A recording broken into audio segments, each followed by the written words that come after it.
Hello everyone, welcome to any classes. तो इस video में हम करने जा रहे हैं अपना unit number 7 of NCERT, that is trigonometry ratios. जानेंगे उसका कंसेप्ट मैप। तो साथ ही में इसमें आपको मैं यूनिट 9 के बारे में बताऊंगा, जो कि आपका चैप्टर 9 है, एप्लीकेशन ऑफ ट्रिग्नोमेट्री रेशियोज, क्योंकि दोनों चैप्टर्स ट्रिग्नोमेट्री रेशियोज से रिलेटेड करते हैं। तो इसलिए हम लोग इन दोनों को एक ही साथ कवर करेंगे। तो आई विल स्टार्ट विद, सबसे पहले हम लोग के पास बात आ जाती है कि ट्रिग्नोमेट्री, आई टोल्ड यू, हमेशा किस में अप्लाई करती है, 90 डिग्री ट्राइंगल में लगती है। और ये हमारे पास कितनी रेशोज होती हैं? 6 रेशोज होती हैं। याद रखने का तरीका हमने बताया हुआ है, पंडित बद्री प्रसाद हर हर बोले एंड सोना चांदी तोले। सिंपल सा न्यूमेरिक है, you have to remember this. तो क्या बोला था यहाँ पे? पंडित बद्री प्रसाद, तो पी आ गया, पी फॉर पंडित, बद्री प्रसाद हर हर बोले एंड सोना चांदी तोले। That is sine, cos and tan. तो साइन की हो जाती है पी बाई एच, कॉस की हो जाती है बी बाई एच, टैन की हो जाती है P by B. Similarly cosec जो होता है वो साइन का उल्टा हो जाएगा, तो एच बाई पी, और सेक जो होगा वो एच बाई बी, और जो कॉट होगा वो बी बाई पी हो जाएगा। नेक्स्ट चीज यहाँ पे आपको बताई गई थी कि ट्राइंगल में हमेशा जो थीटा के सामने वाली साइड्स होती है उसको हमेशा क्या बोला जाता है? उसको बोला जाता है हमेशा से परपेंडिकुलर। और थीटा के सामने साइड अगर परपेंडिकुलर बन चुकी है और 90 के सामने वाली साइड हाइपोटेन्यूज होती है, तो बची एक ही साइड जो कि आपकी हो जाएगी ऑटोमेटिकली बेस।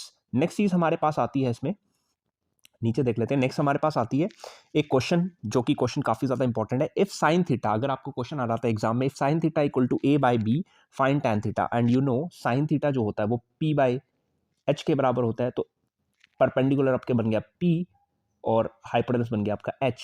नाउ पीजीटी आप अप्लाई कर सकते हैं। पीजीटी से आपको मिल जाएगा, आपके बेस मिल जाएगी हाइपोटेन्यूज का स्क्वायर माइनस बेस का स्क्वायर का under root, that is B square minus A square. Now tan का फॉर्मूला आप देख सकते हैं न्यूमेरिक से, परपेंडिकुलर अपॉन बेस होता है। जिस तरह परपेंडिकुलर आपकी ए है, क्योंकि थीटा के सामने वाली साइड को हम परपेंडिकुलर कहते हैं, और आपकी बेस जो है वो under root B square minus A square है, जो कि हमने अभी फाइंड आउट करी। तो इस तरह से आप कोई भी फाइंड आउट कर सकते हैं, और ये एग्जाम में क्वेश्चन काफी ज्यादा इंपॉर्टेंट है। So you have to make sure, you have to remember this technique. Okay, so next हमारे पास बात आती है यहाँ पे कुछ नोट्स की।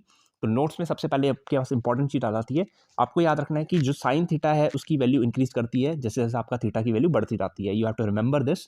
सेकंड हमारे पास आती है कॉस थीटा, जो होता है वो डिक्रीज करता है एज थीटा इंक्रीजेस। तो आपको पता है साइन जो होता है, साइन 0 होता है, लेकिन जो साइन 90 होता है वो 1 होता है। तो थीटा की वैल्यू जैसे ही 0 से 90 पहुंची, तो साइन की वैल्यू भी 0 से 1 पहुंच गई। मतलब साइन भी बढ़ गया और थीटा भी बढ़ गया। लेकिन कॉस में ऐसा नहीं होता है। कॉस में जैसे ही आपके पास थीटा बढ़ता है, साइन कॉस थीटा आपका क्या होता है? कॉस की वैल्यू आपकी घट जाती है। मतलब कॉस 0 की वैल्यू 1 होती है और कॉस 90 की वैल्यू 0 होती है। नेक्स्ट टैन थीटा में भी आपका थीटा इंक्रीज करता है, तो टैन की वैल्यू इंक्रीज करती है। एंड रिमेंबर दिस, सबसे ज्यादा इंपॉर्टेंट पॉइंट आपके पास आता है, साइन थीटा और जो कॉस थीटा होते हैं वो सिर्फ एक ही वैल्यू में आपके पास दोनों इक्वल होते हैं। और जो वो वैल्यू है वो कौन सी होती है? 45। और ये कौन सी होती है? Sine theta equals to cos theta होता है आपके पास, लेकिन कौन सी वैल्यू में? At theta equal to 45। और दोनों में वैल्यू दोनों की क्या होती है? 1/√2 होती है। ठीक है, ये आपको ध्यान रखना है। नेक्स्ट चीज आपके पास आ जाती है, जो ऊपर मैंने छोड़ी, हमारे पास ये 3 आइडेंटिटीज आ जाती है। That is very important for your exercise 8.4। 8.4 में आपको तीनों का यूज होता है।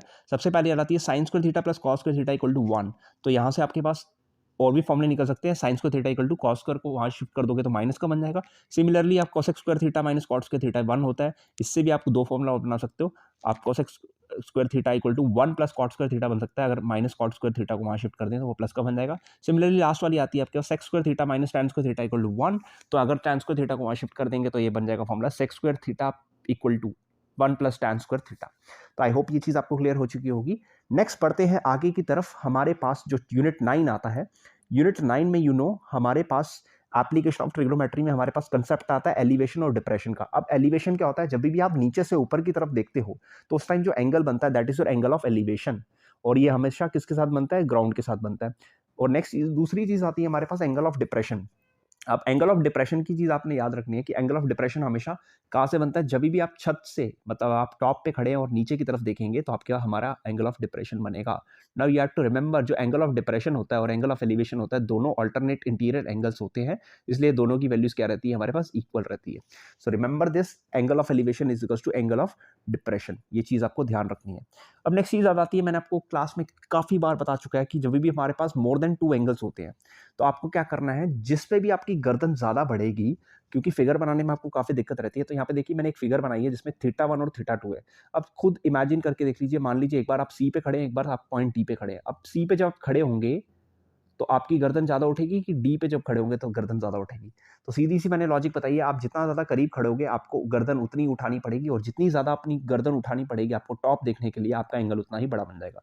तो सी पे आपको गर्दन ज़्यादा उठानी पड़ेगी, पॉइंट ए को देखने के लिए बजाय पॉइंट डी के कंपैरिज़न में। तो आपका जो थीटा 2 होगा वो बड़ा हो जाएगा एज़ कम्पेयर टू थीटा 1। तो आई होप ये चीज़ क्लियर होगी। नेक्स्ट और अटमोस्ट लास्ट चीज़ आती है हमारे पास सबसे important, that is your trigonometry table.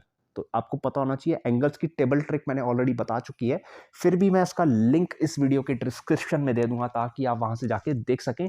बाकी के कंसेप्ट क्रक्स का वीडियो प्लेलिस्ट का लिंक आपको इस वीडियो के डिस्क्रिप्शन में मिल जाएगा। तो कंसेप्ट क्रक्स का जो प्लेलिस्ट है उसकी डिस्क्रिप्शन में आपको लिंक मिल जाएगी। आप वहां से जाके सारे चैप्टर्स का नोट डाउन कर लीजिए अपनी कॉपी में, ताकि आपको बार बार ये वीडियोस देखना ना पड़े और आपकी कॉपीज में एक तरह से आपके पास हर चैप्टर का कंसेप्ट क्रक्स बना होना चाहिए, क्योंकि जितने भी क्वेश्चंस होंगे सब वहीं से आपके निकल जाएंगे।